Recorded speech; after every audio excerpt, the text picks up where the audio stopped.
Thank you very much, Maureen. It's really a great pleasure to be here with you today. It really is, because what I'm going to tell you over the next 15 minutes or less is a message that I think you all are aware of and have been aware of for a long time, but it involves each and every one of you here, because what we need to do looking forward is going to be involving you and me and all of us here who have to keep pushing this forward. I picked as the title of my discussion, Ending the HIV/AIDS Pandemic, Individual and Global Considerations. And let me explain what I mean by individual and global, because often I've given it, and I think looking around the room at so many friends and people that I know have heard me in the past talk about ending the HIV/AIDS pandemic, follow the science, a feasible goal, we can do it. And indeed we can, but what often gets confused is the global issue of ending a pandemic and our responsibility to the individual people who are living with HIV or at risk for HIV. They interdigitate, one feeds into the other. But I want to spend a few minutes separating the two to show you what the challenges in my mind are for each and every one of these. So let's take the issue of optimizing treatment and prevention for people living with or at risk for HIV. Over the last 35 and a half years, of which I've had the honor and the privilege of being involved in this endeavor, there have been breathtaking advances in each of the issues shown in the blue boxes. I could spend the entire afternoon talking to you about each of these, but one stands out truly as a very important, impactful advance. And we're all aware of that, and that's the advance in the treatment of HIV-infected individuals. This is a slide that I cherish. I show it all the time, and it's a picture of me in the winter, fall of 1981, 1982, at the bedside of one of the now thousands of people living with HIV that I've had the opportunity and the privilege to take care of. I want to remind myself of where we have been, where we are now, and where we need to go, because at the point that this picture was taken, as many of you know, the median survival of my patients were a year to 15 months, something that was painful for everyone, including me, who was trained as a healer, and for a lot of years in the 80s, I was healing no one, and that is very frustrating. But then, as we know, we had the science which brought us the array of drugs that are now available in combinations, which, as you've heard just a few minutes ago from Maureen, have completely transformed the lives of HIV-infected individuals and people living with HIV. Because in that same room that I showed you in the slide just a few moments ago, where I saw individuals with a median survival of a year, if a 20-year-old, 25-year-old comes in now with recently acquired HIV, and I put him on the medicines that we know now are totally effective in suppressing HIV, and I'll get to that in a second, I could look them in the eye and honestly tell them that if they take their medications, they could live an additional 50 years, which puts them within a normal lifespan. Now, there's a lot of implications for that, and we heard about that a little bit ago. There are about 19+ million people globally who are receiving these life-saving treatments.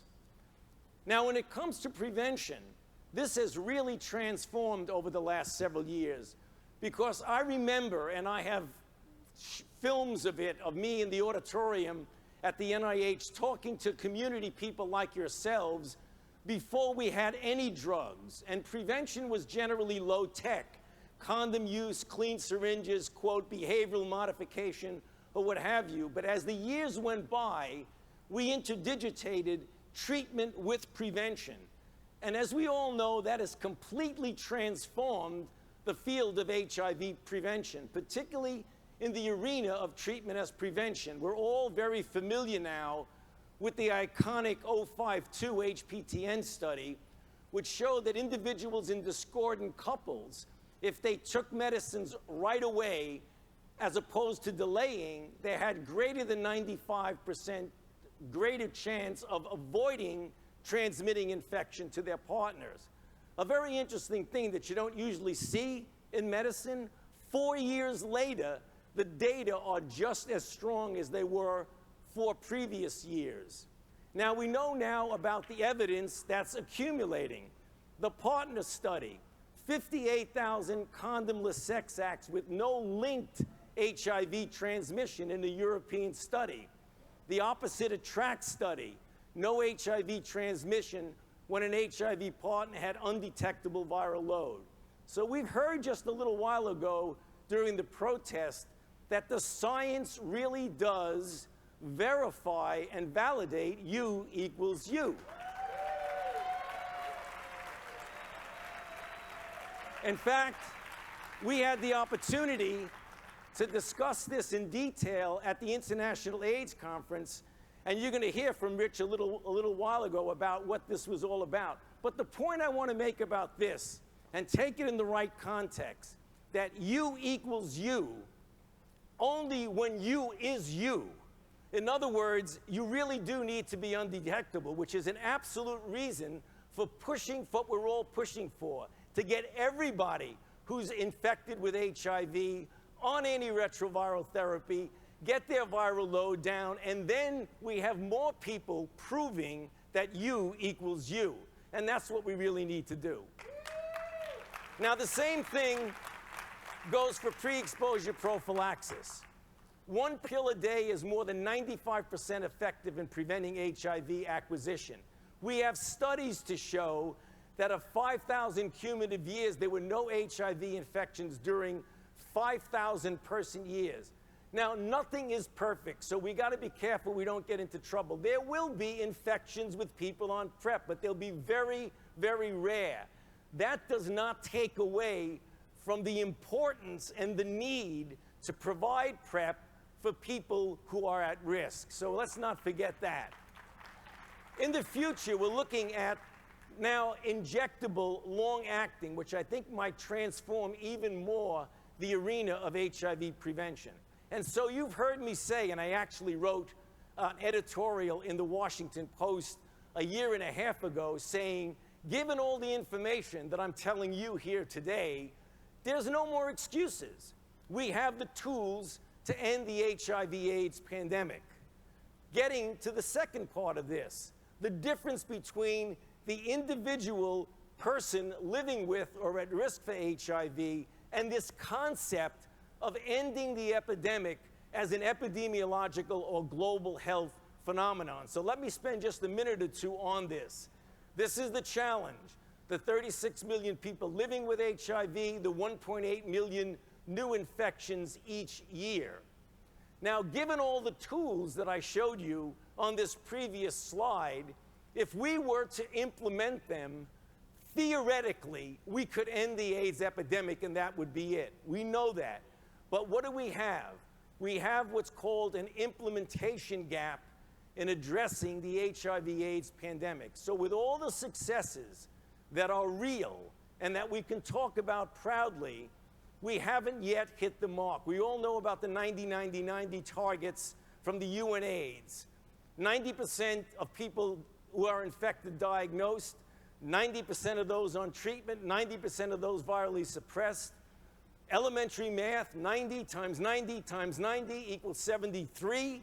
If you get 73% of the people virally suppressed, the mathematical models tell you you're going to turn around the trajectory of the epidemic. There are individual countries that have succeeded, but globally as a whole, we still are far from the mark at 44%. So we need to do much better. And you do much better with resources.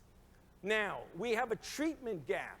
We're all celebrating, and I think appropriately so, that we now have more than what we anticipated. We have close to 20 million people globally who are receiving antiretroviral therapy.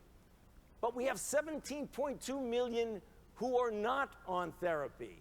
And that really is the challenge that needs to be implemented. When you look at the average annual decrease, you see the trajectory of that curve going down. It needs to go down this way, and it isn't. So we are really far off the mark. So we need to do something at a global epidemiological level that involves not only people in this room, but governments, our own, international organizations that need to pull together for that. My conclusion, and I articulated for those of you who were in Paris, and may I see some of you that were at the International AIDS meeting, one of the talks I gave is that we really do need a vaccine to achieve what I call durable end of the HIV pandemic. And that's what I'm talking about the confusion that people have. We're not talking about the individual person who's living with HIV or what we can do for the at-risk purpose, even in the absence of a vaccine.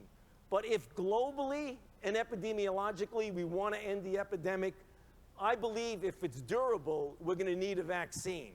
So what are we talking about with a vaccine? We all know that with RV144, we have a 31% effective vaccine. We didn't deploy it because it's obviously not ready for prime time.